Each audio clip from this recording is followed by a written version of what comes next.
Imani was alone in the house, putting the children to bed, when she smelled a strange perfume, something floral and delicate, the kind of scent that belonged to someone who took smelling nice as serious business. The scent drifted through the upstairs hallway like someone had just walked past. "Seungwoo," she called out. There was no answer. He was still at work. She checked every room, every closet, every window. They were all locked, and nobody was there. The second time, a week later, she found fresh flowers on the memorial shrine in the living room. They were white lilies, Seo-yeon's favorite, according to Seungwoo. Imani didn't buy these, and Seungwoo swore he didn't either. The third time, 5-year-old Juno looked up from his breakfast and said, "Mommy came to my room last night. She sang me a song." Imani's blood went cold. Seo-yeon had been dead for 2 years, drowned off the coast of Jeju Island.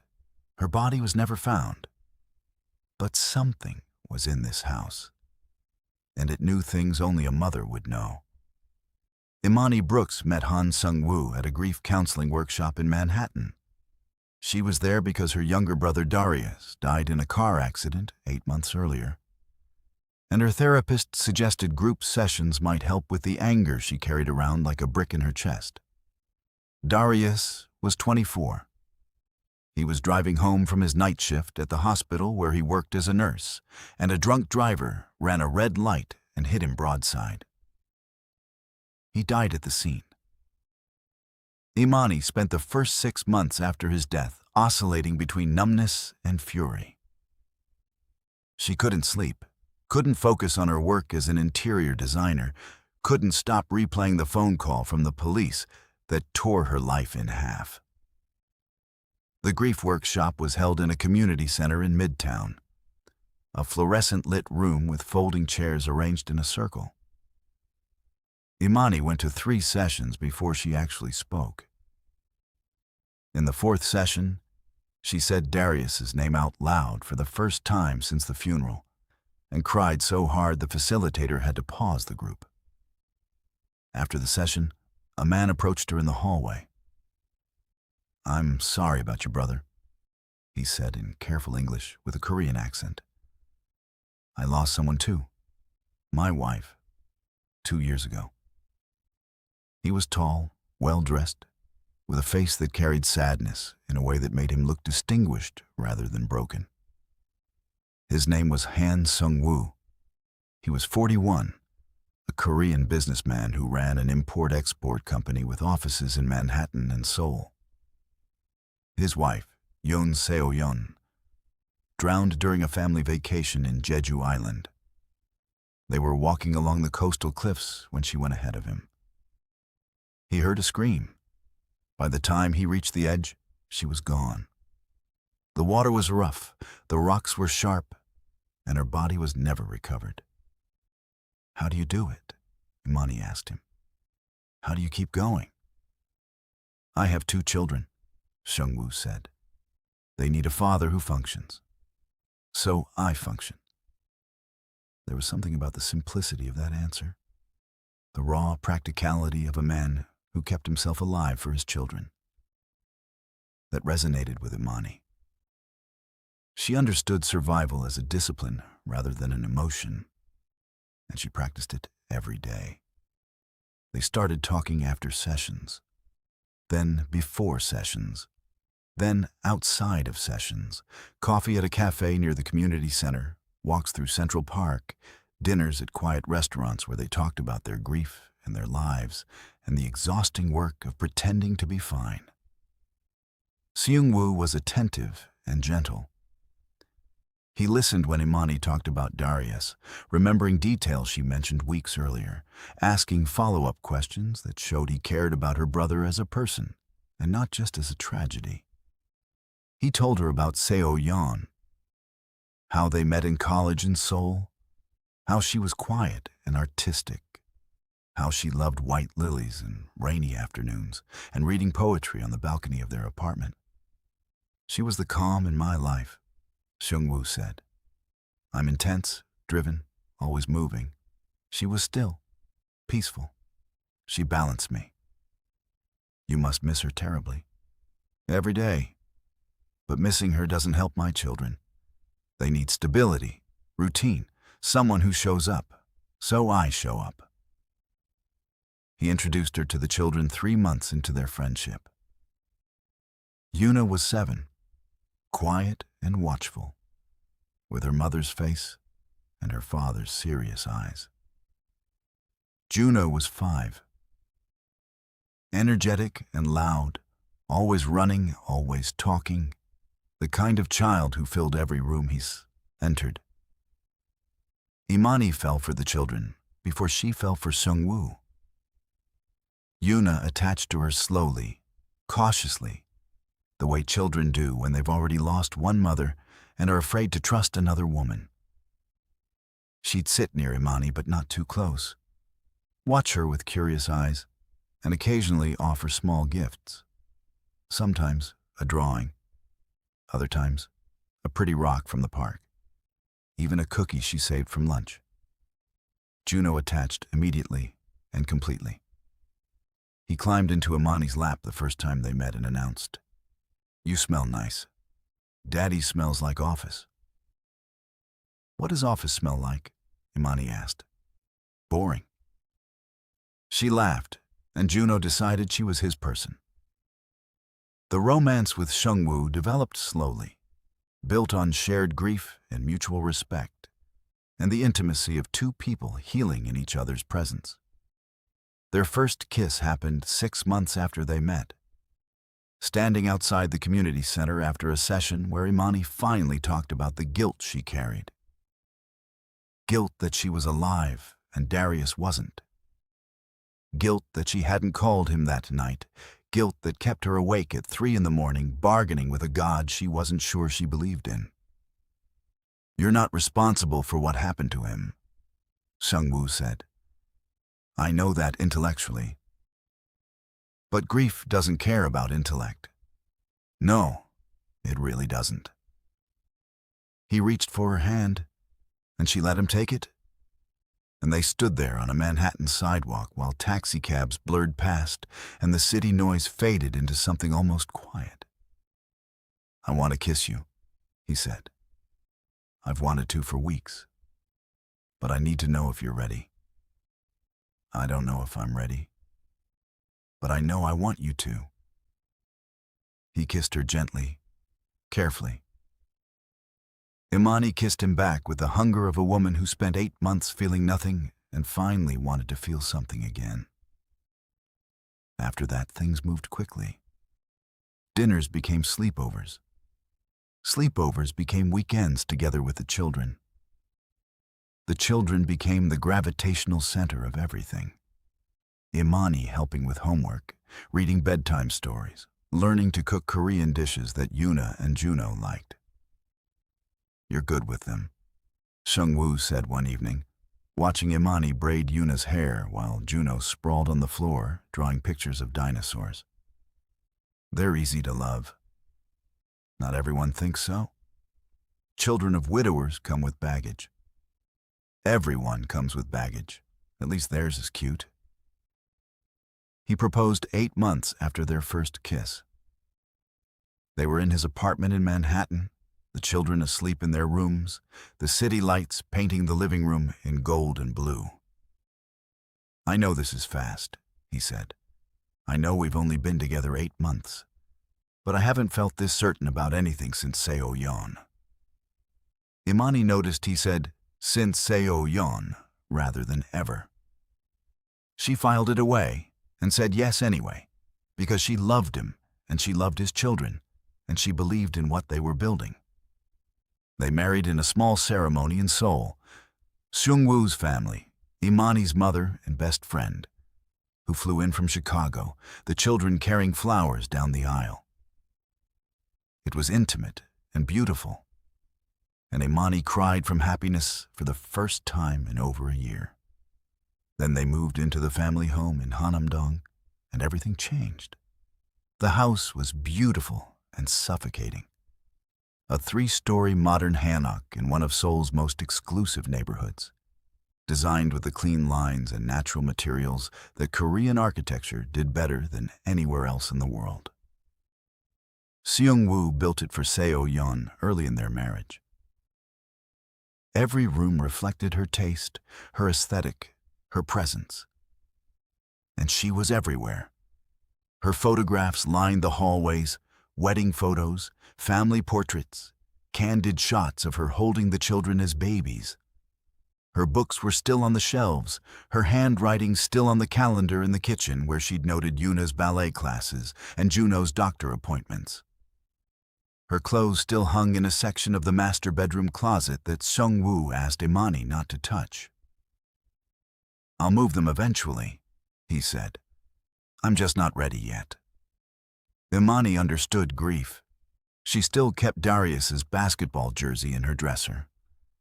But living alongside another woman's ghost, sleeping in her bed, cooking in her kitchen, raising her children, was something she wasn't prepared for. The first strange incident happened 3 weeks after Imani moved in.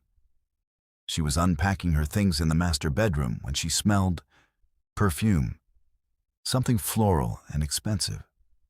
It wasn't hers, not anything she recognized. The scent lingered in the hallway for several minutes and then vanished, as if someone wearing it walked past and kept going. "Do you smell that?" she asked Seung-woo that evening. "Smell what?" "Perfume, in the upstairs hallway. It was strong, like someone was just there." Something flickered across his face. Surprise, or maybe recognition. But he shook his head. Old houses hold scents. Seo-yeon wore perfume daily. It probably soaked into the walls. This wasn't an old scent. It was fresh. "I'm sure it's nothing." Imani let it go, but she didn't forget. A week later, the flowers appeared. The family kept a small memorial shrine for Seo-yeon in the living room. A framed photograph, a candle, and a vase that Imani kept empty because buying flowers for her husband's dead wife felt like a boundary she wasn't willing to cross. On a Tuesday morning, Imani came downstairs to find the vase filled with fresh white lilies. The stems were recently cut. Water droplets still clung to the petals. "Did you buy these?" she asked Seung-woo at breakfast. He looked at the flowers and went pale. "No." "Then who did?" "I don't know. Maybe the housekeeper?" Imani asked the housekeeper. She hadn't bought any flowers. Neither had anyone else who had access to the house. White lilies, Seo-yeon's favorite flower, appearing on her shrine overnight with no explanation. Imani's skin prickled with something she refused to call fear. The incidents escalated over the following weeks. One night, Imani woke at 2 a.m. to the sound of a piano playing. Soft, delicate notes drifting up from the living room where Seo-yeon's piano sat untouched since her death. By the time Imani got downstairs, the piano was silent and the room was empty.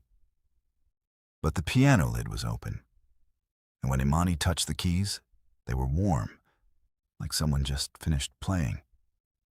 She told Seung-woo. His jaw tightened. "The children sometimes play with it," he said. "At 2 in the morning? They sleepwalk occasionally. Yuna especially." Imani checked on both children. They were sound asleep in their beds, their doors closed, their breathing steady. Neither of them had been downstairs. Then the bathroom mirror. Imani was taking a shower one evening when the bathroom filled with steam. When she stepped out and looked at the mirror, there was writing in the condensation. 2 words traced by a finger on the fogged glass. "My children!" Imani screamed. Seung-woo came running. By the time he reached the bathroom, the steam was clearing and the writing was fading. But Imani was pressed against the far wall, trembling. "There was writing on the mirror," she said. "It said, 'My children.'" Imani, steam does strange things. Someone wrote on that mirror with her finger. while I was in the shower. That's impossible. Nobody was in the house except us. Then explain it. He couldn't. And the look on his face, not confused but afraid, told Imani he wasn't entirely surprised. Has this happened before? She asked. Before I moved in? Seung-woo was quiet for a long time. Sometimes. Small things. Objects moving. The piano playing at night. The children talking to someone who isn't there. And you didn't think to mention this before I married you and moved into your haunted house? It's not haunted. Old houses make noises. Children have imaginations. There's always an explanation. Then explain my children, written on my bathroom mirror. He couldn't. They stood there in the steam and the silence. And for the first time, Imani saw something in her husband's eyes that looked like genuine fear. The children made it worse. Juno started talking about his mother in the present tense. Not, Mommy liked ice cream, but Mommy likes ice cream. Not, Mommy used to sing to me, but Mommy sings to me at night. When does she sing to you? Imani asked carefully one morning, trying to keep her voice neutral. When I'm sleeping. She comes in and sits on my bed and sings the song about the rabbit. She says she misses me. Juno, your mommy's in heaven, remember? Daddy told you that? I know. But she comes back sometimes. She told me not to tell Daddy because he'd be sad. Imani's blood went cold. Yuna was more unsettling because she was older and more specific. One afternoon, Imani found Yuna sitting in the gardens talking to someone who wasn't there. Who are you talking to? Imani asked. Mommy, Yuna, sweetheart. She's standing right there. Yuna pointed at empty air beside the garden wall. She says she likes your dress, but she doesn't like you sleeping in her bed. Imani looked at the empty space and felt every hair on her body stand up. What else does she say? She says she's coming home soon. She says she's going to take us with her. That night, Imani couldn't sleep. She lay in bed listening to the house creak and settle, jumping at every sound, watching the shadows for movement. At 3 a.m, she heard footsteps in the hallway outside the bedroom door. Soft, careful footsteps, like someone trying not to be heard. She grabbed her phone and turned on the flashlight. Opened the door. The hallway was empty. But at the far end, near the children's rooms, she saw something that stopped her heart. A shadow. The shape of a woman, standing perfectly still in front of Juno's bedroom door. Imani opened her mouth to scream, and the shadow was gone. Just gone, like it was never there. She checked Juno's room. He was asleep, peaceful, with a faint smile on his face. And on his pillow, next to his head, was a single white lily. Someone put it there while he slept. While the haunting consumed Imani's nights, something else started consuming her days. Small, troubling observations about her husband that she kept explaining away. The first red flag was his reaction when she rearranged the kitchen. She was an interior designer. Redesigning spaces was what she did. So when she moved some dishes to different cabinets and reorganized the pantry for better efficiency, she thought nothing of it. Seung-woo came home and went still when he saw the changes. You moved things, he said. I reorganized. The flow was inefficient. I'd prefer you don't change the kitchen layout. It's my kitchen too. His expression shifted into something hard and controlled. Seo-yeon organized this kitchen. The children know where everything is. Changing it disrupts their routine. Seung-woo, I moved some plates. It's not that serious. It is to me. His voice dropped low, the way it did when he was displeased about something. Please put everything back. Imani stared at him. The request was unreasonable, but the look in his eyes was so intense that she found herself agreeing just to end the conversation. She put everything back. Afterward, standing alone in the kitchen that wasn't really hers, she felt something she couldn't name. Not fear, exactly. More like the first tremor of recognition. The faint awareness that something wasn't right. The second red flag was the guest list. Imani wanted to host a dinner party, invite some of the expat friends she made since moving to Seoul, a few of Seung-woo's business associates, make it casual and warm. "Who are you inviting?" Seung-woo asked, looking at her list. "Michelle and David, the Nelsons from church, your colleague Mr. Park and his wife. Remove Michelle." "What?" "Michelle's my closest friend here. She's too casual. She makes jokes that aren't appropriate for a business dinner." "It's not a business dinner. It's a house party. In this house, everything is a business dinner." He took the list from her hand and crossed out 2 more names. "The Nelsons are fine. Mr. Park is fine. I'll add a few people from my side." Imani watched him edit her guest list, the people she wanted to see in her home, and felt that tremor again. It was stronger this time. She hosted the dinner with his approved guest list. It was fine. Everyone was polite and well-behaved and perfectly appropriate. And Imani felt like a performer in someone else's production. The third red flag was the wardrobe. Imani dressed well. She wore bold colors, interesting textures, and African prints that reflected her heritage. She took pride in her style and had never received anything but compliments.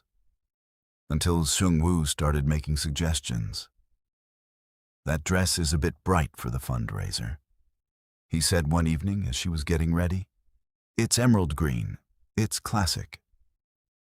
The other wives will be in neutrals. You'll stand out." "I like standing out." "Standing out isn't always desirable." She wore the green dress anyway. At the fundraiser, Seung-woo was cool and distant. His hand on her back was possessive rather than affectionate. When a colleague complimented Imani's outfit, Seung-woo smiled tightly and changed the subject. On the drive home, he said, "Next time, I'd appreciate it if you considered my preference." "Your preference for what I wear?"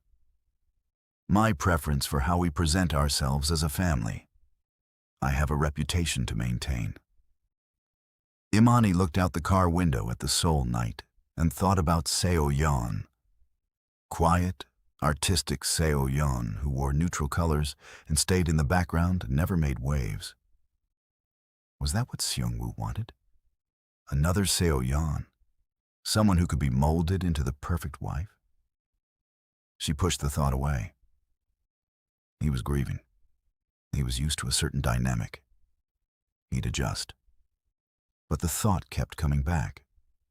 The fourth red flag was the anger. It happened for the first time on a Saturday afternoon. Juno knocked over a glass of juice on Seung-woo's home office carpet, and Seung-woo erupted. He did not scream. He did worse. It was a cold, controlled fury delivered at volume just above a whisper. He grabbed Juno's arm and squeezed hard enough that the boy yelped.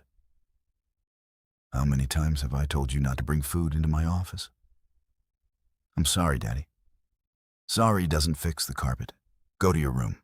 Now." Juno ran, crying. Imani watched from the doorway, her heart hammering.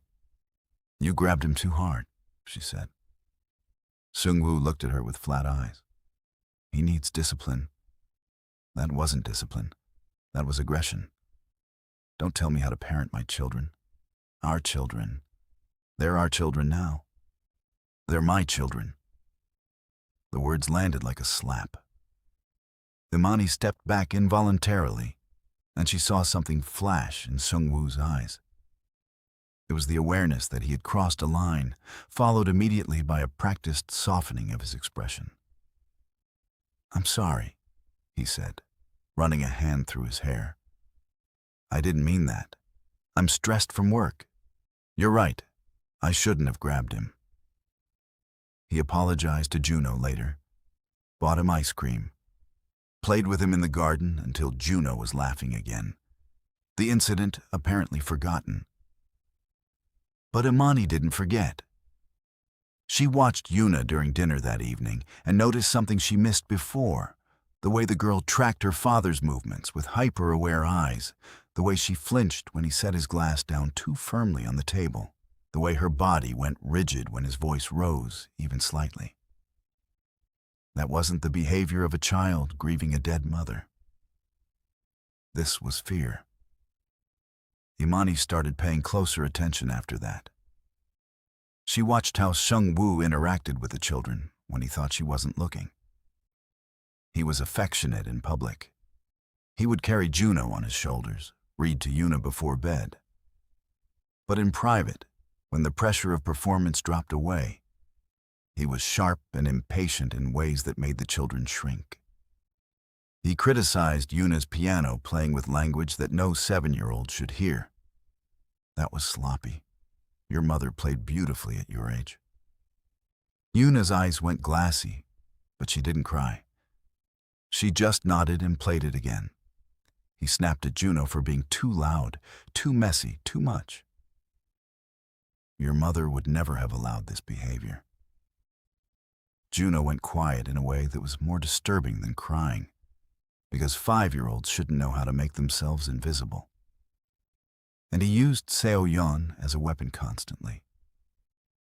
The dead wife wasn't just a memory. She was a standard that everyone, including Imani, was measured against and found lacking. Seo-yeon always had dinner ready by 7.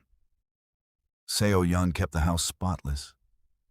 Seo-yeon understood how important my work functions are.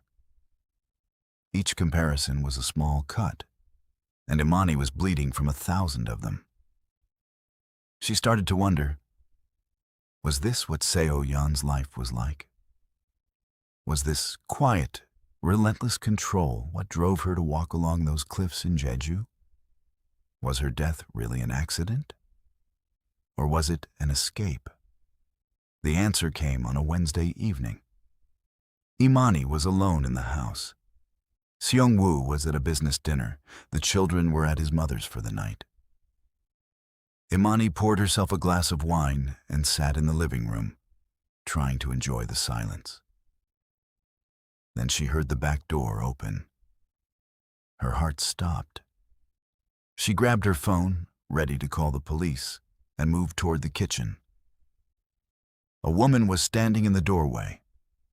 She was Korean, mid-30s, thin in a way that suggested prolonged stress rather than diet, wearing a dark coat with the hood pulled up. Her face was partially hidden, but her eyes, dark, intense, afraid, were fixed on Imani. "Who are you?" Imani demanded. "How did you get in?" The woman pushed back her hood, and Imani's world tilted sideways. She knew that face. She'd been staring at it in photographs every day for months. The same cheekbones, the same mouth, the same serious eyes that looked out from the memorial shrine in the living room. "My name is Yoon Seo-yeon," the woman said in accented English, "and I need you to listen to me before he comes home." Imani sat at the kitchen table across from a ghost. Her hands were shaking. Her wine sat untouched. Every rational part of her brain was screaming that this was impossible. Seo-yeon drowned 2 years ago. Her death was investigated. There was a funeral, a memorial, a grieving husband, and 2 motherless children. But the woman sitting across from her was very much alive. "You're supposed to be dead," Imani said. "I know. That's what he was supposed to believe." What happened? How? I faked my death. In Jeju. I planned it for months. Why? Seo-yeon's hands tightened around the cup of tea Imani made her on autopilot, because even in the middle of the most surreal moment of her life, she was raised to offer guests something to drink. Because he was killing me slowly, the way he's probably starting to kill you. Imani's stomach dropped. What are you talking about? The control, the criticisms, telling you what to wear, who to see, how to arrange your own kitchen, comparing you to me, using my memory as a weapon to keep you small. The cold anger that comes out of nowhere and disappears just as fast, leaving you wondering if you imagined it. Every word landed like a hammer, because every word was true. How do you know about that? Imani whispered. Because I lived it for 8 years.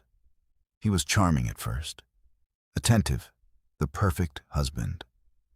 Then gradually, so slowly I didn't notice it happening, he took over everything. What I wore, who I spoke to, how I raised my children. If dinner was late, if the house wasn't perfect, if I said the wrong thing at a business function, there were consequences. What kind of consequences? Seo-yeon pulled up her sleeve. On her forearm, faded but visible, was a scar, long and thin, like it was made by something sharp. He threw a glass at me, she said flatly. Because I spoke to a male colleague at a company dinner. He said I was flirting. I was asking the man about his daughter's school because Yuna needed a tutor. She pulled her sleeve back down. That was year 5. By year 8, I was planning my escape. Why didn't you just leave? Get a divorce? You don't divorce Han Sung-woo. His family's powerful, his lawyers are ruthless, and Korean family courts almost always side with the father, especially a wealthy one. If I filed for divorce, he would have gotten custody, full custody. And I knew what he was doing to the children. Imani's blood went cold. He hurts them? Not physically, but the control, the criticism, the emotional manipulation. He was doing to Yuna what he did to me, shaping her into someone small and obedient, breaking her spirit before she was old enough to know she had one. So, you faked your death. I faked my death because I couldn't save my children through the legal system, and I couldn't save them if I was dead. So I chose a third option. I disappeared, and I've been watching from a distance ever since, waiting for the right moment to come back and fight.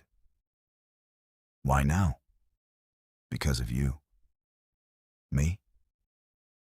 I've been watching the house, coming inside when everyone is out, or late at night when everyone is asleep, checking on Yuna and Juno, making sure they're okay. Imani's mind raced. The perfume in the hallway, the fresh flowers on the shrine, the piano playing at night, the figure in the shadows outside Juno's room, the lily on his pillow. That was you? Imani breathed. All of it. The haunting. It was you. I'm sorry for frightening you. I wasn't trying to scare anyone. I just needed to be near them. Juno still sleeps with his door cracked open, and I'd sit in the hallway and listen to him breathe. Sometimes he'd wake up and see me, and I'd tell him I was visiting from heaven. He told me his mommy sang to him at night. Seo-yeon's eyes filled with tears. The song about the rabbit. I sang it to him every night since he was born. I couldn't stop. Even after I was supposed to be dead, I couldn't stop. And the mirror? My children? I was in the house one afternoon when you were in the shower. I heard you singing to yourself, and I went into the bathroom without thinking. When I saw the steam on the mirror, I wrote it because I was angry. Angry that another woman was in my house, sleeping in my bed, raising my children. It was wrong of me. You didn't deserve that. You watched me shower? I left immediately. I'm not a threat to you, Imani. I swear. You broke into my house multiple times, wrote threatening messages on my mirror, and told my 5-year-old that his dead mother visits him at night. How is that not threatening? Because the threat isn't me. It's him. And you need to understand that before it's too late. They sat in silence for a long moment. The kitchen clock ticked. Outside, the garden was dark and still. You said you came back because of me, Imani said. What does that mean? I've been watching you with the children. You love them. I can see that. You're good to them in a way that makes me grateful and heartbroken at the same time, because they deserve a mother who loves them, and I should be that mother, but I can't be. Then what do you want? I want my children back. I want to file for custody. I have evidence of his abuse, medical records from injuries I documented before I left, recordings I made of his verbal abuse, witnesses who saw bruises I covered with long sleeves. But I need help. A lawyer, a strategy, someone who understands what he really is. Why are you telling me this? I'm his wife. Because you're not safe either. You just don't know it yet. Seo-yeon leaned forward. He chose you because you remind him of me. Not physically, emotionally. You're strong, independent, warm. That's what attracts him. And then he breaks it down, piece by piece, until you're a shadow of who you were. That's his pattern. Imani thought about the kitchen she wasn't allowed to rearrange. The guest list he edited, the green dress he disapproved of, the way he said, my children, instead of our children. I need proof, Imani said. If you're telling the truth about the abuse, I need to see it. Seo-yeon reached into her bag and pulled out a phone. She opened a folder of photographs. There were bruises on her arms, a swollen lip, a welt on her back in the shape of a belt buckle, a black eye poorly covered by makeup, all time-stamped, all dated over a period of years, and then audio recordings. Seung-woo's voice, that controlled, terrifying whisper, telling Seo-yeon she was worthless, ungrateful, lucky he married her, that no one else would want her. Imani listened to 30 seconds and had to stop. That's enough, Imani said. I believe you. Seo-yeon left before Seung-woo came home, taking Imani's phone number and a promise. Give me 2 days, Imani said. I need to think. Don't take too long. He'll start noticing the changes in you. He always does. After Seo-yeon disappeared into the night, Imani sat alone in the kitchen for a long time. Her mind was racing through everything she knew, everything she observed, everything she chose to overlook, because grief was a convenient explanation for cruelty. Seung-woo came home at midnight. He was slightly drunk, loosened tie, the performative good mood he always wore after business dinners. Still up? He asked. You should be in bed. She looked at him, at the handsome face, the gentle smile, the warm eyes that she now understood concealed something monstrous, and felt physically sick. Couldn't sleep, she said. Come to bed. I'll help you relax. She went to bed with him, lay next to him in the dark, listened to his breathing slow into sleep. And she thought about Seo-yeon in this same bed, in this same darkness, lying next to the same man and being afraid to breathe too loudly. The next morning, Imani called in sick to work and spent the day documenting everything. She wrote down every controlling behavior she witnessed since moving into the house. She photographed the house, Seo-yeon's clothes still in the closet, the shrine in the living room, the master bedroom that still felt more like a memorial than a home. She called her mother in Chicago. Baby, what's wrong? Her mother knew immediately. I need to come home, Mom, and I might be bringing 2 children with me. What happened? I married a monster, and I didn't see it until his dead wife walked into my kitchen and showed me the scars. The silence on the other end lasted 10 seconds. His dead wife? She's alive. She faked her death to escape him. Mom, he's been abusing her for years, and he's starting with me. And I think the children are next. Get out. Get out right now. I can't just leave. The children are his children, legally. You can't take them. I know, but I can help their mother get them back. Imani, listen to me. This is dangerous. Men like this don't let people leave. Seo-yeon had to fake her own death to get away from him. What do you think he'll do to you? I don't care. Those kids are not growing up in that house. Imani met with a lawyer the next day, a woman named Ms. Cho who specialized in domestic abuse cases in Seoul. This is complicated, Ms. Cho said after hearing the full story. Seo-yeon is legally dead. Filing for custody means she has to prove she's alive, which means she has to come out of hiding, which means she loses the protection that being dead gave her. Can she win custody? With the evidence you described, photographs, audio recordings, medical documentation, she has a strong case. But Seung-woo has money, connections, and the sympathy of a widower. Courts will ask why she abandoned her children. Faking your death is not a standard custody strategy. She didn't abandon them. She escaped. I understand that. A judge might not. What does she need? Corroboration. Someone who can testify to his controlling behavior independently. Someone who's seen it firsthand. I've seen it. I can testify. Ms. Cho looked at her with careful eyes. You understand what that means. Testifying against your own husband in Korean court. As a foreign woman, it will be brutal. I don't care. Those children deserve better. Then we need to move quickly. Once Seung-woo realizes you're planning to leave, he'll lock everything down, finances, passports, the children's movements. Men like him always do. Imani spent the next week walking a tightrope.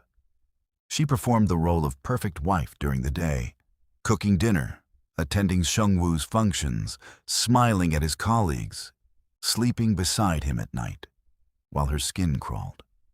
She documented everything at night, recording conversations on a hidden phone, photographing any evidence of controlling behavior, building the case that would help Seo-yeon reclaim her children. She met with Seo-yeon twice more in secret, at a cafe in a neighborhood where Seung-woo had no connections. The lawyer says you need to come forward, Imani told her. Publicly. You need to prove you're alive and file for custody. I know. I'm terrified. You've been hiding for 2 years. You survived the worst of him already. This is the last step. What if I lose? What if the court sides with him and he gets to keep them? Then we appeal, and we keep fighting until someone listens. Seo-yeon looked at her with an expression Imani couldn't fully read. You don't have to do this. You could just leave, file for divorce, walk away from all of us. I could. But those kids call me Mommy Imani. Yuna showed me her drawings last week and asked if I thought she was talented. Juno told me I'm the best hugger in the whole world. I'm not walking away from them. Even if it means fighting my battle. It's not your battle. It's theirs. And now it's mine too. Seung-woo found out on a Thursday. Imani came home from meeting with Miss Cho to find her husband sitting in the living room, holding the hidden phone she'd been using to record conversations. The one she kept locked in her desk drawer under a stack of design magazines. What is this? He asked. His voice was calm, which was worse than yelling. Imani's heart rate spiked, but she kept her expression neutral. A phone. I can see it's a phone. Why do you have a second phone hidden in your desk? It's for work. I keep personal and professional devices separate. Then why does it have recordings of our private conversations? The calm in his voice cracked slightly, and underneath, Imani saw what Seo-yeon must have seen 1,000 times. The tightly controlled rage of a man who realized he was losing control. Imani, I asked you a question. I heard you. Answer me. No. The word surprised both of them. Imani watched his face go through a rapid series of micro-expressions: shock, fury, the instinct to dominate, and then the smooth mask sliding back into place. We need to talk about this, he said. Sit down. I'll stand. Imani, sit down. His voice dropped to that controlled whisper she now recognized as his most dangerous register. I'm leaving, Imani said. Tonight. I've already packed a bag. You're not going anywhere. That's not your decision. Seung-woo stood, and for the first time, Imani felt genuine physical fear. It was not the low-grade anxiety she'd been managing for weeks, but the sharp, animal awareness of being in a room with someone who could hurt her. If you walk out that door, he said, I'll make sure you never see those children again. They're not your leverage. They're my children, and you are my wife. You don't get to leave because you've decided to be dramatic. I'm not being dramatic. I'm being honest. For the first time in this marriage, one of us is being honest. What is that supposed to mean? It means I know, Seung-woo, about Seo-yeon, about what you did to her, about why she really disappeared. The color drained from his face. She drowned. She fell from the cliff. She climbed down the cliff. She planned it for months. Because you were beating her and controlling her and destroying her, and she couldn't find any other way to escape you. That's insane. Who told you? She did. She told me herself. Seung-woo went very still. The room felt like the air before a thunderstorm, charged, dangerous, ready to break. Seo-yeon is dead, he said. Seo-yeon is alive, and she's filing for custody of Yuna and Juno. The mask dropped completely then, and Imani saw the real Han Seung-woo for the first time.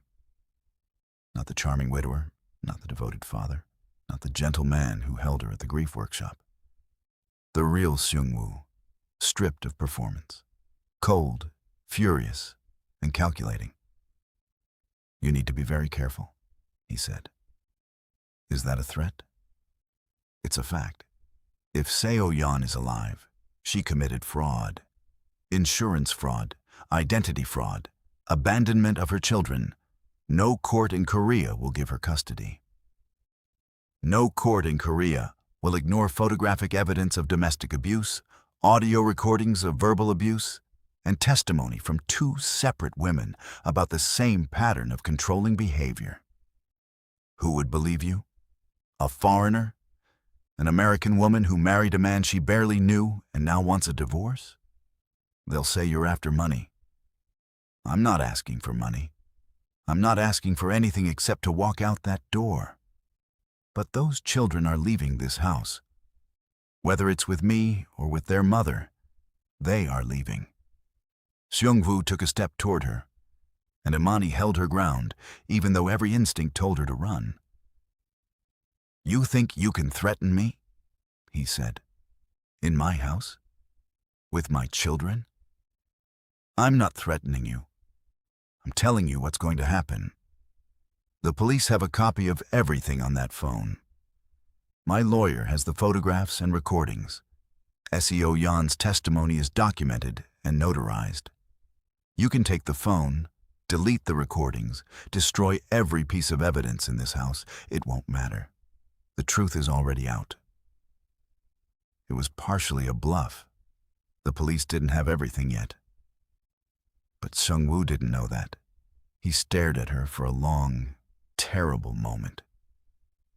Then he picked up his phone and called someone, speaking rapid Korean that Imani couldn't fully follow. She caught words: lawyer, wife, custody, immediately. While he was on the phone, Imani walked upstairs, grabbed the bag she'd already packed, and went to the children's rooms. Yuna was reading on her bed. Juno was playing with building blocks. "We're going on a trip," Imani said, keeping her voice steady. "Pack your favorite things." Yuna looked at her with those old, watchful eyes. "Are we coming back?" "I don't know, sweetheart." "Is Daddy angry?" "That doesn't matter right now. What matters is that you're safe." Yuna nodded, a 7-year-old who understood things no 7-year-old should understand, and started packing with the practiced efficiency of a child who'd learned to leave quickly. Juno grabbed his stuffed dinosaur and his building blocks and said, "Where are we going?" "Somewhere safe." "Is Mommy Seo-yeon going to be there?" Imani's breath caught. "Maybe. Would you like that?" "Yes. I miss her songs." They left through the back door while Sung-woo was still on the phone with his lawyer. Imani loaded the children into a taxi and gave the driver the address of the safe house Ms. Cho arranged. In the rearview mirror, she saw the house getting smaller. The beautiful, suffocating house, where a ghost turned out to be a mother and a husband turned out to be a monster. She didn't look back. The custody battle lasted 4 months.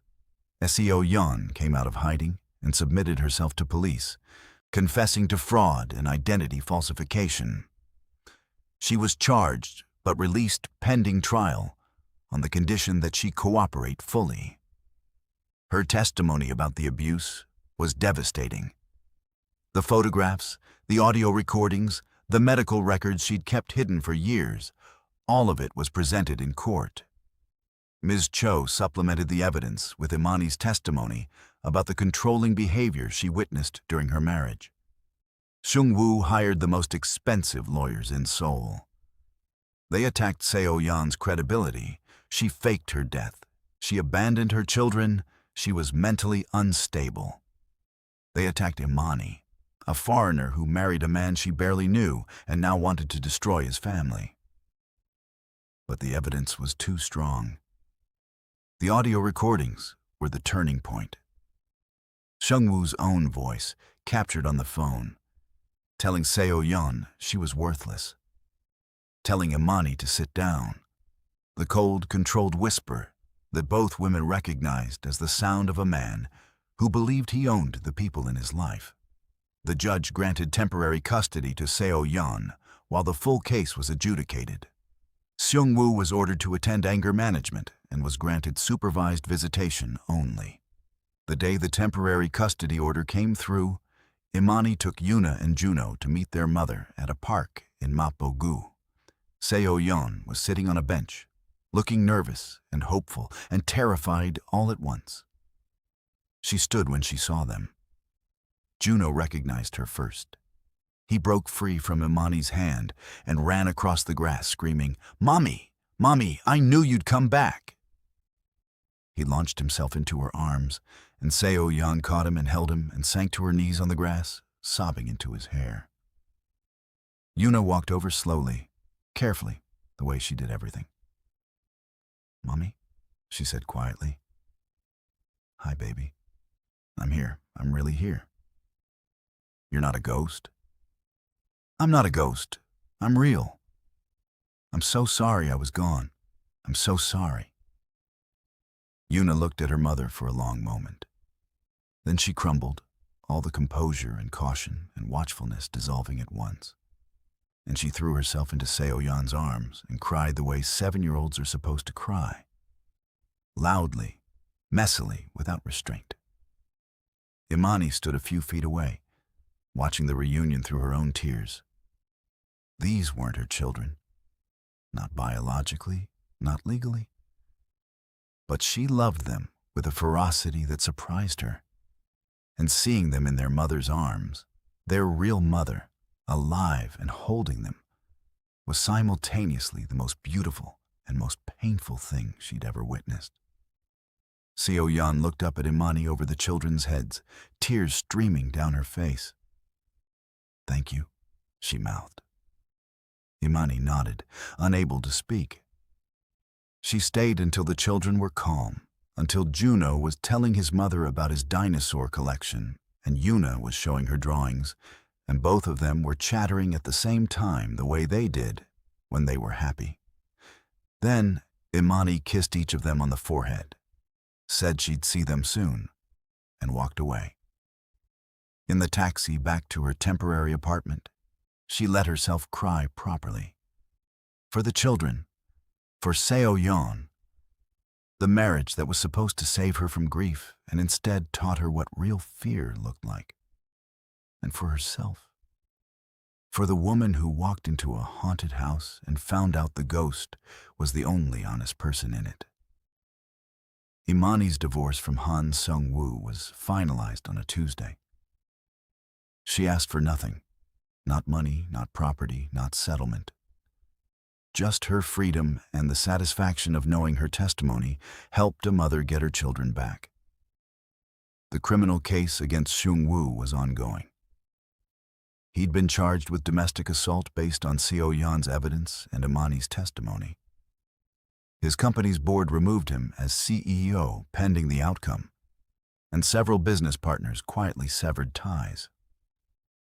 The perfect image he spent years constructing was unraveling. Seo-yeon received full custody of Yuna and Juno. She moved with them to Busan, where her sister lived, far from Seoul and from the house where she spent 8 years being diminished. She and Imani stayed in touch. Weekly phone calls that started as practical conversations about the children and evolved into something that felt like real friendship between two women who survived the same man. "How are they?" Imani asked during one call. "Adjusting. Yuna's in therapy, which is helping. Juno started kindergarten, and he's already the loudest kid in the class." "That sounds exactly right. He asks about you, constantly. Wants to know when Mommy Imani is visiting.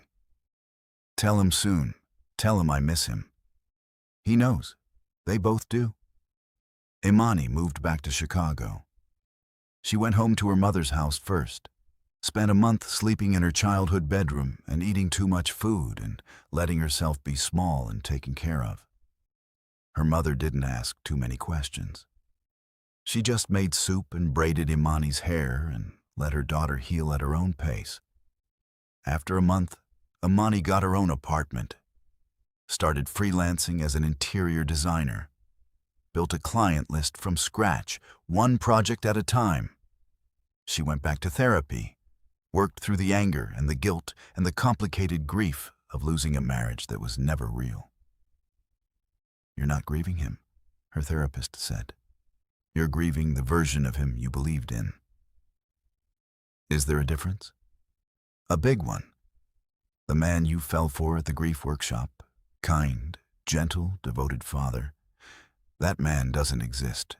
He was a performance. And mourning a performance is different from mourning a person.